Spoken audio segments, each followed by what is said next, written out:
BBC Radio Cambridgeshire, Amir with you. Now, it's that time of year. The King is going to announce who's got their New Year's honours. So who's going to make the list? A lot of names have been mentioned, not least the England goalkeeper Mary Earps. And what about Robbie Williams, who's been busy with his charity work?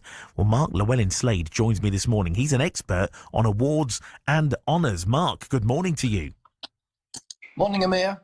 Thank you for joining us. First of all, Mark, for those that might not be interested in it, they will be after we've spoken to you, and maybe they don't know enough about it. Can you explain what this list is all about?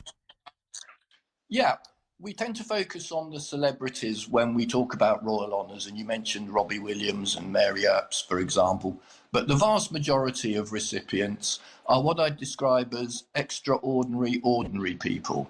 They're people doing great work in the community and for charity, as well as eminent surgeons, academics, entrepreneurs, actors, people boosting the economy, of course. So it really is a diverse range of people who get royal honours.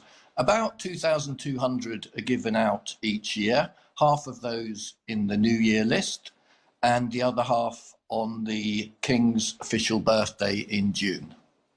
Right. OK, that's nice and clear. Thank you for that. Now, you know your CBEs from your MBEs. How did you become such an expert then, Mark?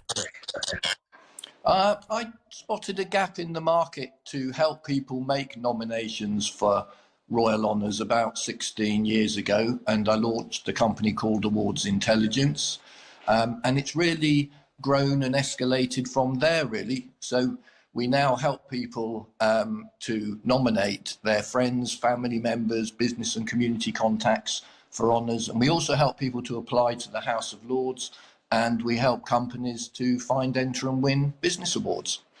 So does this mean then that you're the man to speak to, you're the man to know to get me an award? If I could befriend you and do you a couple of personal favours, you scratch my back, I'll scratch yours. Is that the kind of thing how it works? Or probably not at all.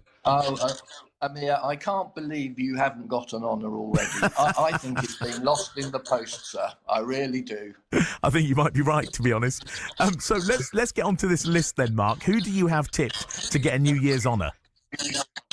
Well, you mentioned Mary Earps. I think certainly she was voted FIFA Goalkeeper of the Year. Robbie Williams is the powerhouse behind Soccer Aid, of course, which has raised some 75 million.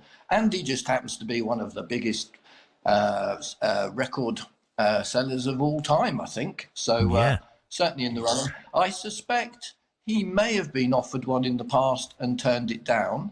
I've just got a hunch that might be a case. I don't know for sure. And the same might be said of Banksy, the artist. He gave some £16 million to the NHS recently through the sale of one of his lovely paintings. But again, given his sort of rebellious edge, sometimes people do turn them down. And that's why the government write to people a few weeks before the honours list is released and basically ask them if they would accept an honour if given one.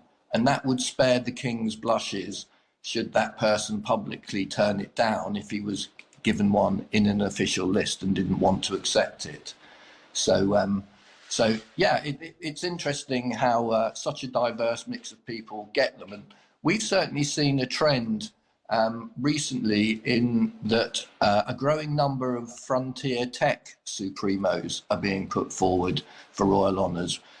So that's artificial intelligence experts, AI, blockchain, crypto experts, cybersecurity people, people in those kind of areas. There's a growing number of them being put forward by colleagues, friends and family members.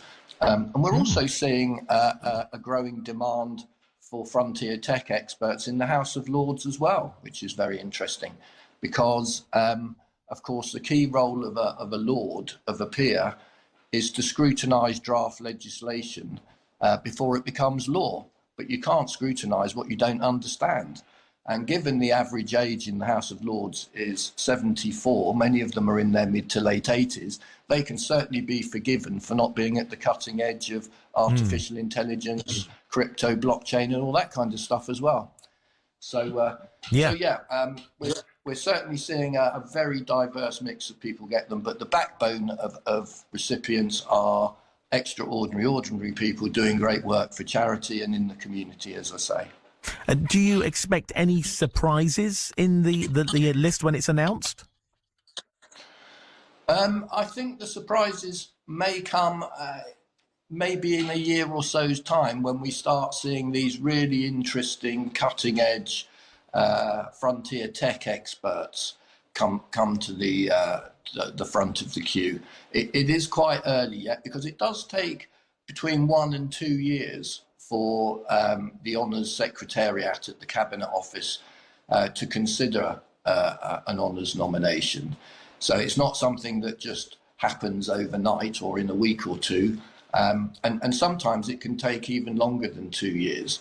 So it may take a while for certain people to get to the front of the queue, as it were. But people like Robbie Williams, who have been operating for many, many years and are certainly at the top of their game, it may well be their moment now.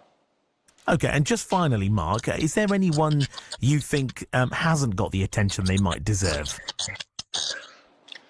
Well, there's, again, sticking on that frontier tech theme, somebody who is not quite as well known as Robbie Williams, but certainly is perhaps the world's foremost expert in artificial intelligence governance, a lady called Kay Firth Butterfield, should certainly be in the running. She was the inaugural head of artificial intelligence at the World Economic Forum, for example. So she is truly a leader in her field.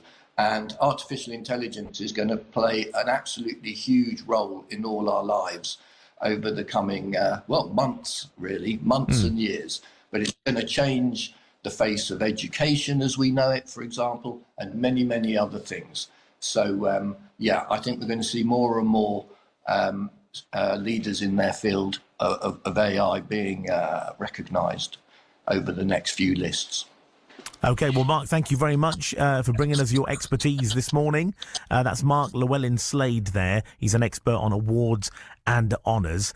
And just a reminder, for the all-important list is published at 10 o'clock tomorrow night. So we will know then who's actually going to be getting these New Year honours. Back to Name That Tune for a second.